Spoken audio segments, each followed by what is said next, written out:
TVK தரப்புல விரும்பினாலும், அதே அளவுக்கு திமுகவும் விரும்புது. பார்த்துக்கலாம். எங்க ஆண்டாண்டு காலமா எங்களுக்கு போட்டு ஓட்டு போட்டு ஓட்டு போட்டுட்டு இருக்கிற மக்கள் அவங்க. எப்படி அவ்வளோ ஈஸியா விசிலுக்கு போயிருவாங்களா? அப்படின்னு திமுகவும் தெளிவா தான் இருக்குன்னு வச்சுக்கங்களேன்.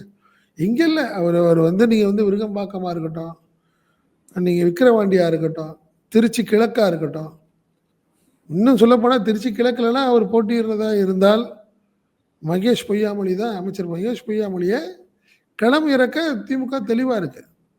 ஓ! ஆமாமா. திருச்சியில வந்து ஒரு மாவட்ட செயலாளரு மகேஷ். அவருக்கு 3 தொகுதி. திருவரம்பூர், மணப்பாறை, திருச்சி கிழக்கு.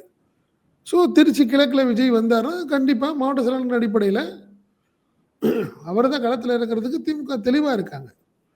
இன்னொரு விஷயம், எங்க அதாவது கூட்டணி கட்சிகளுக்கு அந்த தொகுதி ஒதுக்கப்பட்டிருந்தாலும் கூட, விஜய் போட்டியிட்டால் அந்த தொகுதியில் திமுக தான் போட்டியிடாவது அப்படிங்கிறது தான் சிஎம் உடைய ஒரு ஆர்டர்.